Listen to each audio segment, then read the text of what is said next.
It's strange, the things you find yourself doing when you're desperate.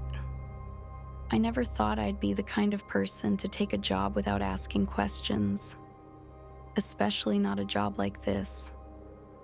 But when you're low on options, you start to convince yourself that nothing is as strange as it seems. That's what I told myself when I took the position as Mr. Barlow's caretaker. The money was too good to pass up, and all they asked was that I follow a few odd instructions. Easy enough, I thought. But now, I wish I'd asked more questions. The mansion was on the edge of town, the kind of place everyone knew about, but no one talked about. I'd driven past it a dozen times, but never really noticed it. Not until I pulled up that first night. The place looked like something out of an old Gothic novel. The stone was weathered, the windows dark, and the ivy creeping up the walls made it look like the house was being swallowed by the earth itself. It was old, ancient even. And there was something about it, something in the air around it that felt wrong. I can't explain it. It wasn't anything obvious. Just this sense that the house was waiting for me, watching me. I tried to shake it off as I made my way to the front door, the gravel crunching under my feet. The agency had said the job was simple. Take care of an elderly man, Mr. Barlow, and follow the rules. It wasn't the first time I'd worked with someone elderly, and honestly, I needed the money. I was behind on rent, my car was falling apart, and I didn't have the luxury of being picky. But the moment I stepped inside that house, I knew something was off. The air was thick, heavy, like it hadn't moved in years. Every breath I took felt like it was coated in dust. The floors creaked beneath my weight, and the walls, God, the walls seemed to hum. It wasn't loud. It wasn't even something I could hear, really. It was just a vibration. A low, steady hum that made the hairs on the back of my neck stand up. There was no one there to greet me, just an envelope sitting on the hall table, with my name scrawled across the front. Inside, there were instructions. They were simple, too simple. Do not speak to Mr. Barlow directly. Communicate only through written notes. Do not look him in the eye. There are no mirrors in this house.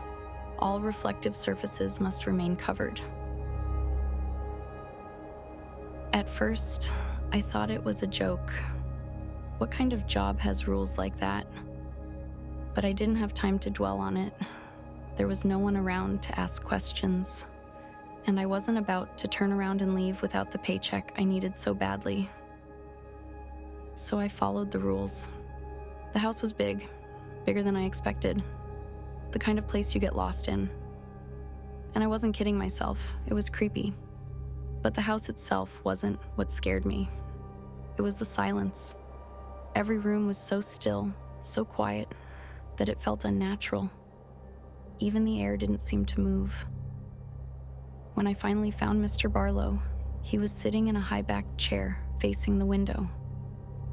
The room was dark, the only light coming from the faint glow of a lamp on the other side of the room.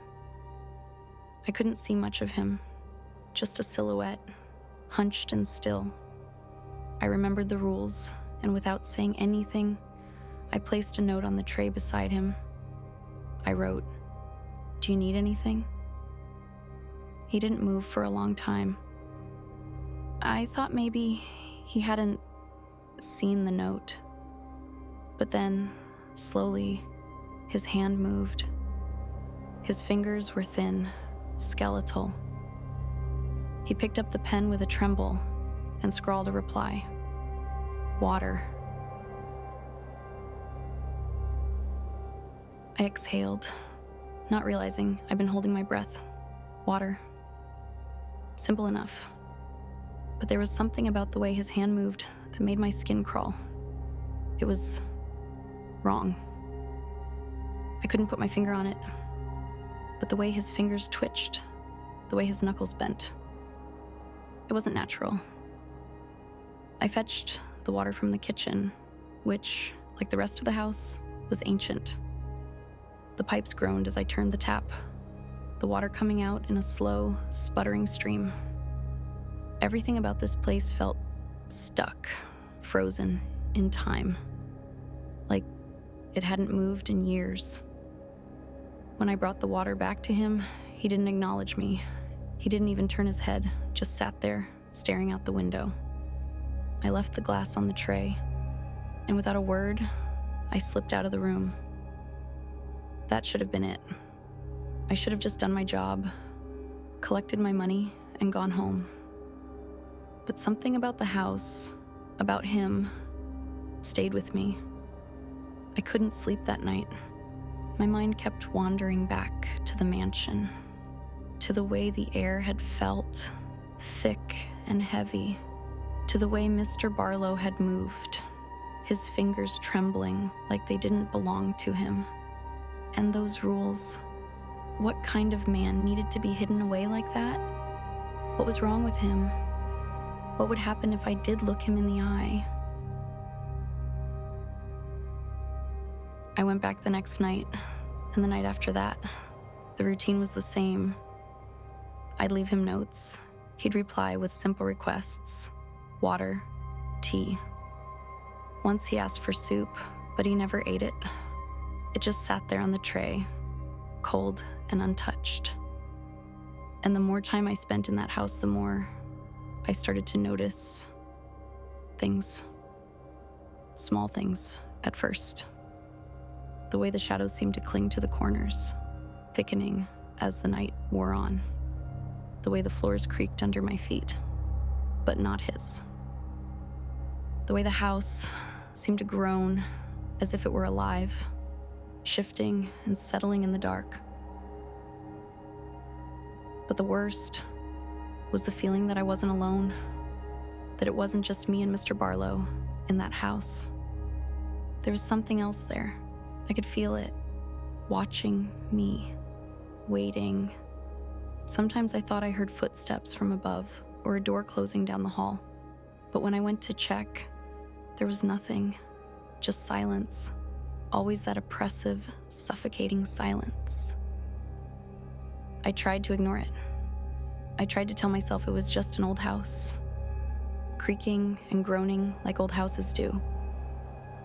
But deep down, I knew something wasn't right.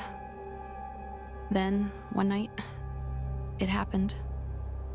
I broke the rules. It wasn't intentional. I swear, I wasn't trying to. But I was tired.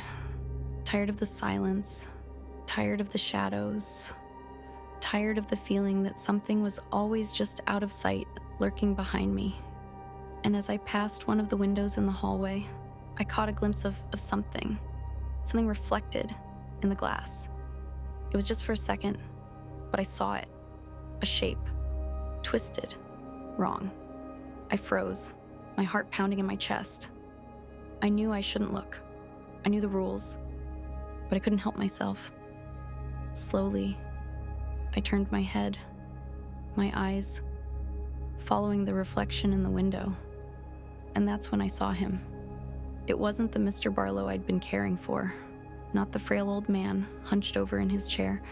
This thing was something else.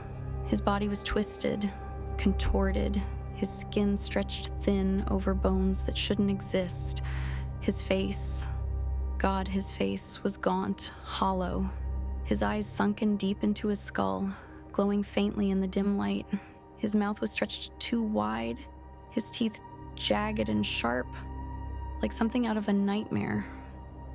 I stumbled back, my breath caught in my throat. I'd broken the rules. I'd seen him, really seen him. And that's when it started. The tingling, the itching under my skin. At first, it was just a tickle, a slight discomfort, but it grew worse. My hands, my fingers, They didn't feel like mine anymore. They were thinner, longer. My skin, too tight. It was stretching, pulling against the bones. I looked down, and for a split second, my reflection caught my eye in the glass. I was changing. My face, my eyes, they were sinking into my skull, just like his. My skin was growing pale, almost gray, and my fingers, God, my fingers were becoming like his, long and skeletal. I ran. I didn't know where I was going. I just needed to get away. But the house, it wouldn't let me go. The doors wouldn't open. The windows wouldn't budge. It was like the walls were closing in on me, trapping me inside. I ran to the bathroom, desperate to see if what I'd seen was real. And when I looked in the mirror, I shouldn't have looked. The reflection staring back at me wasn't me. Not anymore. It was him, Mr. Barlow. I was becoming him. That's when I understood. He didn't need a caretaker. He needed a replacement. The curse, whatever it wasn't about illness. It was about him, about trapping someone else in his place. And now, it was me. I'm sitting in his chair now. My skin feels like it's too tight, my bones aching with every movement. I can feel the transformation creeping through me, slow and inevitable. I don't even remember how long it's been. Days?